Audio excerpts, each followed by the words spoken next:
And so grateful again to share the stage with you, Dr. Michelle. Thank you. It's our first sermon as lead ministers. We're sharing the stage today. That won't always be the case, but we will do it from time to time. And you know, sometimes people ask us ministers, how do you come up with your talk? So I thought we'd let them into the inside process a little bit by talking about some of our scrapped talk titles for today. It was a big sermon, and so we thought we'd let you in. And the first one that we came up with, we stuck with it for a little while, was the following.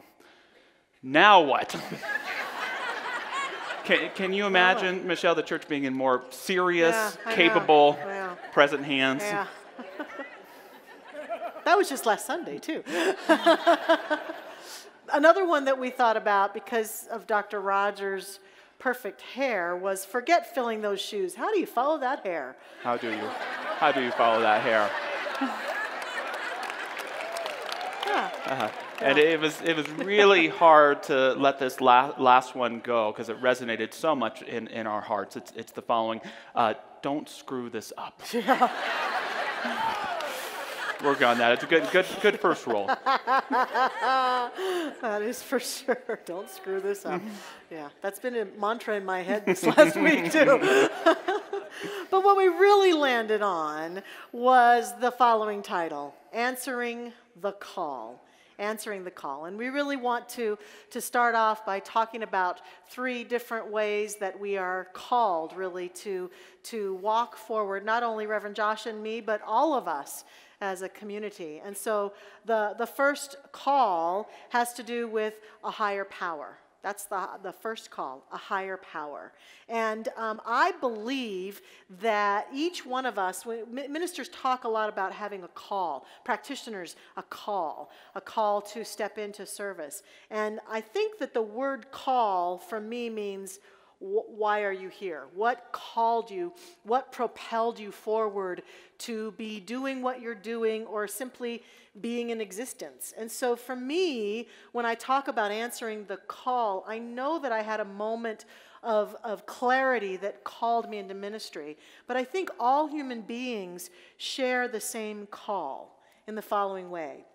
I think all of us are made in the image and likeness of the divine. We are expressions of that which created us, that the Creator has imparted in each one of us itself into our beingness, and that's what we are. And that we come here to this earth plane all with the same call intact, and that is to know the divine, to experience the divine, to express the divine in every part of our lives. It's almost as if the ongoing call or mantra of our soul is, can you know me in that? Can you know me in them? Can you know me in that? Can you experience me in that? Every condition, every relationship, every person, every activity, all of us share a call that has brought us here into spiritual community, that drives people into communities all over the world, and that is the soul's desire to know the divine, to experience the divine, and that we all are called to that. And that each one of us has come here purposefully. That it's not an accident that we're here. That it's, I think Dr. Ernest Holmes talked a lot about how there's not a divine, preordained set plan for each one of us. Not okay, here's your instructions. You will show up there and you will turn to the left and then you'll go to the right and then you'll turn 3/4, and it's not like that. It's more like we come here with intention. We come here intending to, first of all, live out our first call to know God and all that is, and secondly, come here to be a beneficial presence, to share gifts and talents that we've discovered or that we've brought with us, to share qualities of being, and that call might be love, or that call might be to teach, or that call might be to experience and express artistry. I know that I felt that call when I was 18 in a class here, so connected to this teaching, when this inner voice said to me, you might want to become a minister. And like many people, I immediately resisted that call. Resisted. No, not going to do that. And I struggled for a number of years trying to figure out why that wouldn't leave me alone. Some inner nudging, if you will, that I believe is my own soul connected to the divine in some beautiful synchronistic activity that finally, when I said yes, the surrender was the articulation of a life purpose, a sense of intentionality for my life and my ministry that had all to do with I'm here to articulate and teach the teachings of science of mind and spirit for myself and the world. That's what I got clear about. Now, that could come in many different ways, right? It didn't come in, you will be a minister at this church and then that church. My resume didn't unfold before me at that time. But my call was clear. And that goes to, for me, what I heard Dr. Rogers say during his series this last month is that he had moments where he never knew when he stepped into this church the beauty that was going to unfold, the things he was going to get to do. And I think it's the same for you and me, Josh, is that we didn't know when we said yes to ministry that eventually we would get to serve as your lead ministers. That through the synchronicity of the divine and through that willingness within us, even times when it seemed crazy, we kept saying yes. We kept saying yes. And we kept walking forward, even into this job. The saying yes for me to coming here to Mile High Church might have seemed, if you looked at my life, like the most illogical choice ever. Because I was in a community in Arizona that I was very happy in and fulfilled. But something, when we get hold of that call, calls us to continually step into it and propels us forward. And through that synchronicity, we find ourselves here, which leads to the second call. I'm very grateful to have found myself here with you, Thank you, Michelle. me too, Josh. And in answering the call, of course, we're answering a big call today, but there's a call for each of us in our lives, both in your individual lives and here at Mile High Church. And the first call is about recognizing that higher power, and the second call is about a commitment to wholeness, a commitment to your own wholeness. Mm-hmm. It's an incredible thing for me, or for any of us, to recognize or come to believe that there is a divine power permeating the universe, that there is an infinite intelligence, a sense of the sacred acting in all of life. That's one thing, and I'm always in awe of that. But then I gulp and say to myself, oh my gosh, that must be true of me too. That divine intelligence is a part of who I am.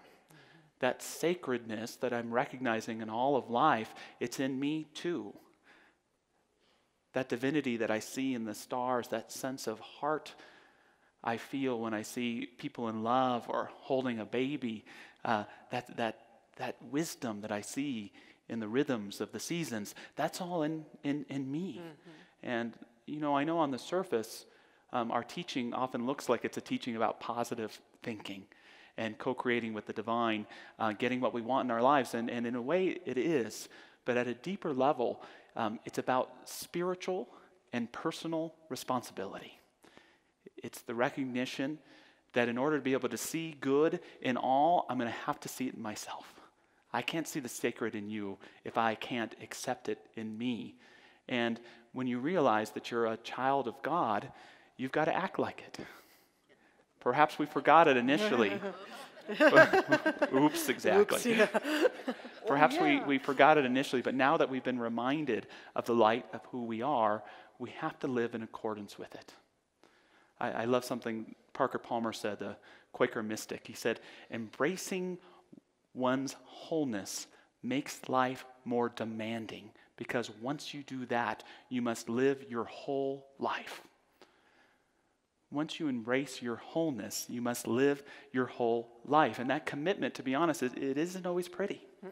It's not always pretty, because it's not about having a challenge or problem-free existence. It's about committing to that wholeness of who we are. And in the process of that, we sometimes have to confront who we're not. Right. And Ernest Holmes, in his initial lessons on the science of mind, he talks about the process of healing, the process of a spiritual practice, the process of taking this spiritual responsibility, that it's like taking crystal clear drops of water and dropping them into the glass of our consciousness. And for a lot of us, I don't know about you, there's some murk and some mud there at the bottom of that glass. And so as we open up and allow those crystal clear drops to come in, what it's going to do is it's going to bring up some of that muck. Mm-hmm. It's going to bring up some of that stuff. And it's important for us to realize, oh, my stuff is coming up. That doesn't mean I'm doing something wrong. It's my opportunity to now say, that muck is not who I am. That muck used to be a part of who I am. And so the trick is to stop identifying with it, to stay mindful of it and allow it to pour out. Holmes tells us in some cases you can just take the glass and just dump it all out. Sounds good to me. Yeah. But for most of us, that's what many of us are trying to do. It's that process of clarifying things for ourselves. So as we answer the second call and make that commitment to our own wholeness, the promise of that wholeness is that it's going to guide us into living a whole life. If we're willing to say yes to it, if we're willing to be in alignment with it. But it's not the easy life. It's a challenging life, but the rewards are as sweet as it gets. Yeah, beautiful. So we answer the call to a higher power. We make a commitment to our wholeness. And then the third call is service in the world. So I see this community that we're in, and all of our centers for spiritual living communities all over the world. By the way, welcome to those who are watching from all over the world online. That we are safe houses, if you will, for spiritual growth. Places to come together and live out these teachings exactly as Reverend Josh is talking about, to answer that higher power call, to step into our wholeness even when it's difficult. And have you noticed that sometimes people here, even in this beautiful environment, bring up your muck? Have anybody noticed? There are other terms for it. Yes, exactly. Yes. There are other terms for it. But see, this is a place where we can safely walk that walk together and do that work together and grow into our wholeness, and then to go out and be of service beyond the walls of this place as human beings in that wholeness, taking the great work we've been and done out into the world and serving other people, serving our families and serving the people we live with and we work with, and serving the collective wholeness of humanity, and bringing ourselves into great service in our relationships, personal relationships, and to great service in the ways that we go out and serve other people and bring our wholeness to make conditions better, or bring our presence to things that we want to serve or volunteer or charitable work and all of that good stuff. But there's a key element of it that our founder talks about also. It's all about oneness, and I love oneness, but he reminds us very clearly, oneness is not sameness. And so in our endeavors as a community to live out our vision, we don't seek to do this to go out there and create a whole bunch of other people just like us necessarily. We go out to meet the differences that we encounter, the contrast that we encounter, and bring our love and wholeness and compassion to bear. And so I've loved the great work that we do, for example, here at Mile High Church in interfaith. And our great work that we do is we go out and serve the children in this community who are homeless or hungry, or that we go out and serve Habitat for Humanity. We go out and bring ourselves, but never do we go there and demand that they become like us. We go there and we bring ourselves respectfully to them, and we stand together, brothers and sisters, and humans together in this wonderful experience of transformation and service in the world, one, knowing that we are one, and standing with each other in respect and honor. And it's important to do this and to learn to do this in every way possible, to create this flood of love and compassion and joy. But it is challenging, isn't it, when we bump up against the differences, the people who are not like us. Anyone have anyone in our family who's not like us, right? And in our political world, anyone have someone who's not like us, right? And so our tendency when we run into something that's not like us is to try to force it to become more like us. But what if, just like we are respectful and honoring of other faiths, we are respectful and honoring of all people who are in contrast to us? And that, to me, is a great service that we do when we go out into the world and serve in this beautiful way. When we bring the light and the magic of Mile High, if you will, as a community to bear in everything we do, in every way that we serve, in how we show up. That is answering that call. That we are one, but we don't demand sameness. And we allow ourselves to continue to have a grand vision for how we can serve each other and serve our world together. Yeah, I love that. And I love that about our teaching too, that it's not meant to be a doctrine. No. It's about our values and our virtues. It's about looking at your life and saying, am I willing to show up and listen? Right. Am I willing to be authentic and honest? And it's amazing how things work out. It is. Maybe we can put it a different way and say, that person over there is just a little less right than I am. Or my work. Or, however you get there, you just work on it. Whatever it takes. And so this third call, which we're spending the most time with today, because I think it's the one that we both resonate with most in accepting this position here at Mile High Church, it's about service in the world. And I think when you get those first two steps down, it's about co-creating with the divine the life of your highest and grandest imaginations. Yeah. And that's a beautiful thing, and I love my vision board. And yet this step here is about moving from the vision board of your highest ideals to the blank slate, to the invisible.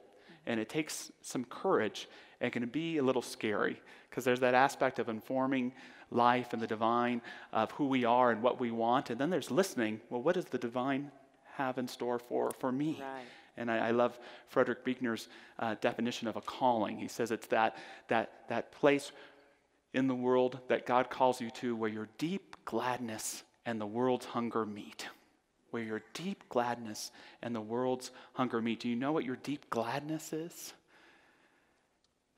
You can discover it, you can articulate it, but you can't necessarily define what the world's hunger is. Mm-hmm. That's something we have to listen for and be open to. And so to me, the first demand of the third call of service in the world is about deep listening. I don't know what it is I'm listening for, but I'm going to be committed to deeply listening to the Spirit and the hunger in life and what it's calling me to. Mm-hmm. And, a few years ago, I was living a very idyllic life in Seal Beach, California. I lived right by the beach, and I called it my sacred trifecta, because I could walk to the church, I could walk to the beach, and I could walk to my favorite Irish bar. Mm-hmm. I had to make sure I didn't mix up the order of those. But it was just wonderful. But I was in that place of deep listening when I got a call from Dr. Roger Teal, who I'd only personally met one time, invited me to come and guest speak at Mile High Church. And how awesome. So I was just in that listening place, and I was just thinking it was a guest speaking gig. But a couple days before, he called and said, hey, let's have lunch the day before. How's that sound? I said, okay. And he's, how about dinner Sunday night? Does that work for you too? All right. And he goes, well, how about breakfast Monday morning? So I knew something was up. He might be potentially offering me a job. I didn't know what, a minister of janitorial services or something, which would have been just awesome too. There's so many wonderful ways to be of service here at this church. But I remember that Monday morning breakfast with him. And he shared with me, his longer term vision for the church, and a vision for a new evolved version of ministry that would involve a lead minister. And he told me, I could see you in a lead minister role. So what an uplifting, what an exciting conversation. And I went back to the hotel room, and what would I do when offered the potential of a dream position? I broke down and cried. Mm-hmm. I broke down and cried. Mm-hmm. And this is where the second demand of the call to service is, because the message for me wasn't, come to Mile High and all these great things are going to happen, and hopefully they will. But it was, you've got to let go. What you're doing now, it's over. Mm-hmm. What you're doing now, it's done. And it was a heartbreaking experience for me. Mm-hmm. And for me, I've described two different types of heartbreak.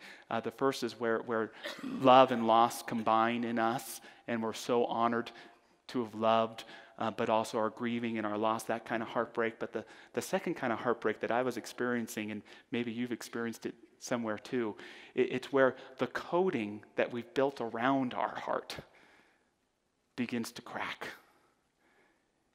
And our heart moves into the light again, kind of like eyes that have been closed for way too long, being re-exposed to the sun.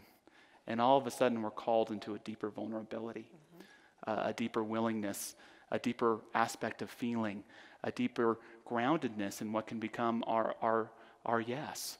And so it was such a powerful experience for me of service to the world, of having to let go the way I thought it was supposed to operate, to listen to that call. And then the third demand is to say yes to it. Right.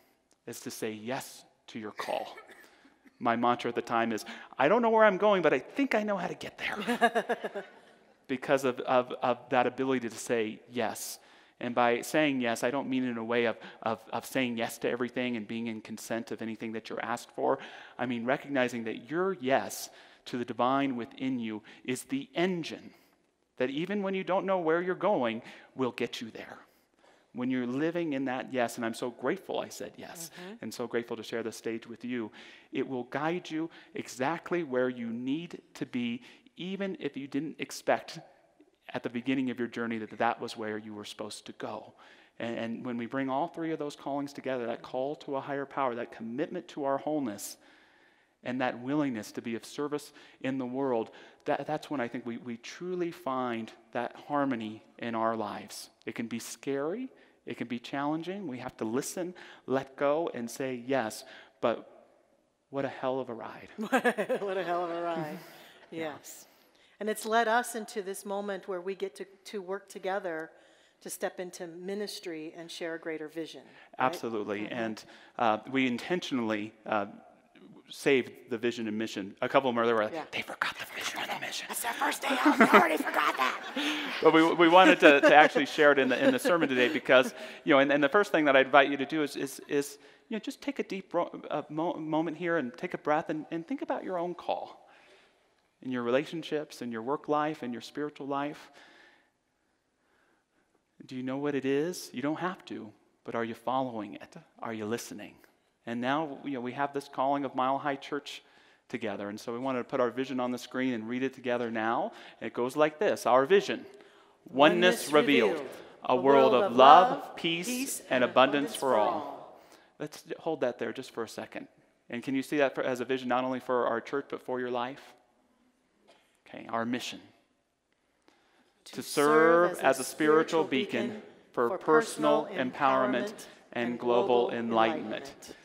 Again, a great mission statement for our church, but also for our lives and who we are.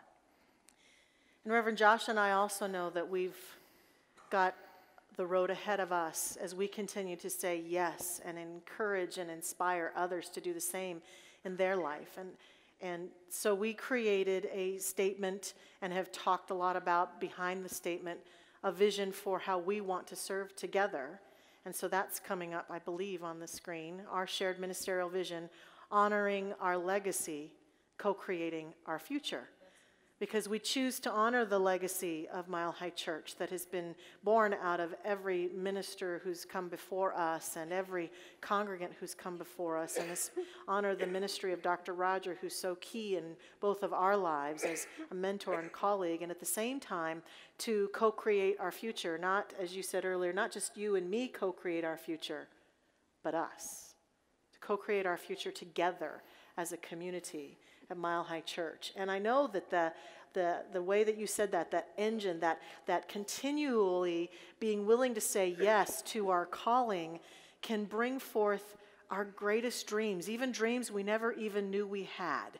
I know that when I signed up to be a minister, I wasn't sitting there saying, I'm going to be the lead minister at Mile High Church someday. But my dream, my willingness to say yes over and over and over again led me into this moment. And there's a scene in the movie Broadcast News where William Hurt has just gotten his dream job.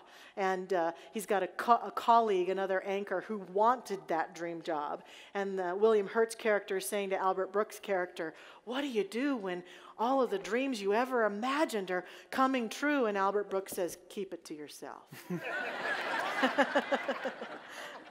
And the good news is that we're not keeping it to ourselves. We're sharing and we're speaking out loud our willingness to step forward in vision. And so I'm going to just share a few words for my closing about my promises to us and to Josh as a minister. And they came to me in the form of, in honor of Dr. Roger, an acronym. I know he's the king, but I've got one. And maybe they can apply to you in your life. And they come in the word pray. Pray. First of all, P for practice. I believe that the core of our practitioner work, that practitioners, that word practice exists in the title because practitioners are all about the practicing of these teachings in their life for themselves and for the world. And I believe as a minister that the core of my heart as a minister is that of a practitioner. And I am here to practice these teachings in every way possible for myself and for all of us as a community. In the ways that I do it really well and in the ways that I stumble and I'm still evolving and growing and learning. And so I pledge to you to practice this teaching, to keep my spiritual practice, to pray for this church and to pray for you and to pray for us and to be about that sacred work. And the R word is an important word because it has to do with remember who I am. That's a key thing for me. Not trying to walk in Dr. Rogers' shoes, not trying to be like Josh necessarily, but to be me full out, to remember who I am. And I confess to you that a core issue in my life, part of my muck, has been times that I struggled with worthiness and felt unworthy, and that times when I've had the greatest pain in my life has been when I thought my world or someone was saying that I was not worthy, and dancing with that stuff and healing it. And I think of Ralph Waldo Emerson, who said, "Get your bloated nothingness out of the way." And I am promising you as a minister that when that stuff arises, I will seek to get my bloated nothingness out of the way. And A is for allow. I'm not a big one who believes in forcing things to happen. We can't force things in life. I believe that the core energy is that of allowing our energy to flow, allowing our community to evolve, allowing us to step forward powerfully, and I lead from that place of allowance. And the Y is for yay! Because I think it has to be fun. There has to be joy. There has to be a wonderful laughter, and that's one thing that I just love about Josh is that he and I laugh a lot together, and we like to have fun, and we enjoy life, and that joy comes with balance. And so I promise as a community as this community, to stay in balance in my life with my love for myself, my self-care, to love and honor the beings in my life that I walk with, to honor my wonderful marriage, and to keep it holy and pure and sacred. Thank you, Ken Chrisman, for walking this path with me. And to honor my children, our children that we love so much, and to stand in balance with my friends. My beloved best friend Michelle is here today from California, and I'm so grateful. And Reverend James, her husband, been a long-time friend and couple who stood with me, and we've stood together through so much, and I'm so grateful that you're here. And to stand with my friends in this community who I love and honor, and to stand with Reverend Josh. I promise and pledge to you to be a partner of love, light, to be trustworthy, to be authentic, and to walk forward with you in this wonderful honor that we both had. And I'm so grateful to serve with you in this way. So thank you for saying yes, for honoring your yes to being here. I love you. Thank you. I love you too. And you do those things in an amazing, effortless way. Thank you. Yeah.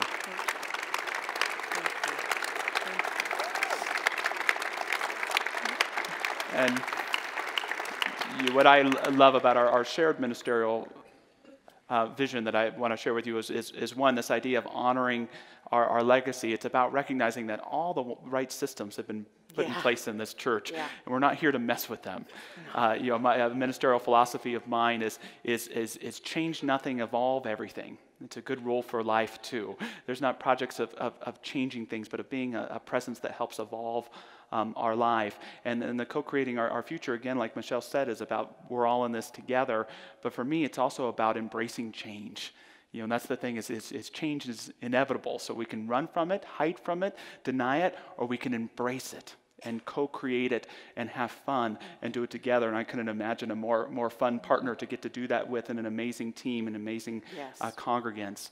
And just briefly as well, I want you to know that my commitment to you is to listen, is to honor, and is to stay committed to excellence, both for our church and our lives.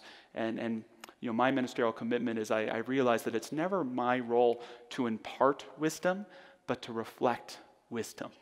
And the greatest honor of getting to be minister at this church is the wisdom that's in this room. The stories of survival, of triumph, the love, the spiritual realizations, all the material we will ever need, for better and for worse, is right here in this room. And my commitment is to seek to represent you and to reflect that wisdom, what you already know. I'll never tell you anything you don't already know in here, and to reflect it back to you. And that is really the great honor and humbling aspect of getting to be in this position, is how amazing the people are here. So I'm very honored and grateful. Yes.